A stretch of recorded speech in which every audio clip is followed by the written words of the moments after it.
Hello viewers, Holi ఎప్పుడు మరియు ఎందుకు చేసుకుంటారో మీకు తెలుసా? హోలీ అంటే అగ్ని లేదా అగ్నితో పునీతమైనది అని అర్థం. హోలీని హోలికా పూర్ణిమగా కూడా వ్యవహరిస్తారు. ఏటా ఫాల్గుణ మాసంలో పౌర్ణమి రోజున వచ్చే ఈ పండుగను హోలీ, కాముని పున్నం, డోలికోత్సవం అని కూడా అంటారు. రాక్షసులకు రాజైన హిరణ్యకశ్యపుడు చాలా కాలం తపస్సు చేసి తనను చంపడం ఇతరులకు దాదాపు అసాధ్యమయ్యేలా బ్రహ్మచే వరం పొందాడు. మనుషుల వలన, జంతువుల వలన, అస్త్రముల వలన, శస్త్రముల వలన చావు లేకుండా వరాన్ని పొందాడు. దానితో అతనికి దురహంకారం పెరిగి భూమిపై, స్వర్గంపై దాడి చేసి ప్రజలు దేవుళ్లను ఆరాధించడం మాని నన్ను మాత్రమే పూజించాలని ఆజ్ఞాపించాడు. ఇదిలా ఉంటే తన కుమారుడు ప్రహ్లాదుడు నిత్యం విష్ణుమూర్తిని స్మరిస్తుంటాడు.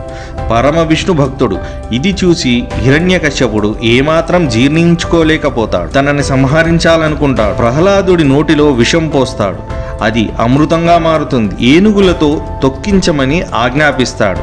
అయినా ప్రహ్లాదుడికి ఎటువంటి హాని జరగదు. ఆకలితో ఉన్న విషసర్పాల గదిలో ఉంచినప్పటికీ జీవించగలిగాడు. హిరణ్యకశ్యపుడు కొడుకుని చంపాలని చేసిన ప్రయత్నాలన్నీ విఫలమయ్యాయి. చివరిగా ప్రహ్లాదుడిని హిరణ్యకశ్యపుడు తన సోదరి హోలికని పిలిచి ఆమెకు ఉన్న శక్తులతో ప్రహ్లాదుడిని మంటల్లో ఆహుతి చేయాలని కోరతాడు. ఆమె ప్రహ్లాదుడిని తన ఒడిలో కూర్చోబెట్టుకుని మంటల్లోకి దూకుతుంది. విష్ణుమాయ వల్ల ప్రహ్లాదుడు ప్రాణాలతో బయటపడతాడు. హోలిక రాక్షసి ఆ మంటల్లో చనిపోతుంది. అయితే ఆ రాక్షసి చనిపోయిన రోజు హోలీ పండుగను జరుపుకుంటారని కొందరు అంటారు. ఇంకొందరు ఫాల్గుణ పౌర్ణమి నాడు కాముని పున్నం అని సంబరాలు జరుపుకుంటారు. సతీ వియోగంతో వైరాగిగా మారిన పరమేశ్వరుడికి హిమవంతుడి కుమార్తెగా జన్మించిన పార్వతితో వివాహం జరిపించాలని దేవతలు నిర్ణయించారు. దీంతో పార్వతిపై పరమశివుడికి దృష్టి నిలిచేలా మన్మధుడి సహాయం తీసుకుంటారు. మన్మధుడు పూల బాణాన్ని శివుడిపై ప్రయోగించాడు. భంగం కలిగించాడు. శివుడికి కోపం వచ్చింది. కోపంతో మూడవ కన్ను తెరిచి మన్మధుడిని భస్మం చేశాడు. మన్మధుడి భార్య తన భర్తను బ్రతికించమని శివుడిని వేడుకుంటుంది. శివుడు అనుగ్రహించి శారీరకంగా కాకుండా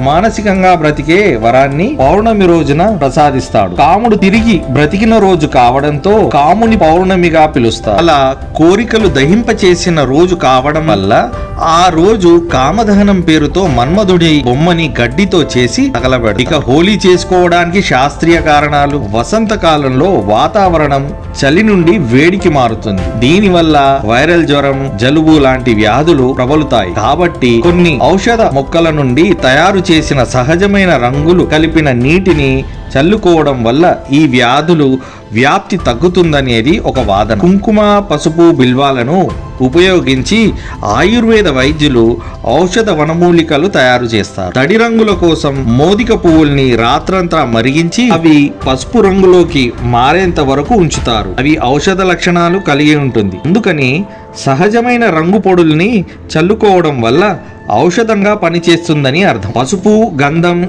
ఇతర సహజ పూల రంగులను ఉపయోగించడం చాలా మంచిది.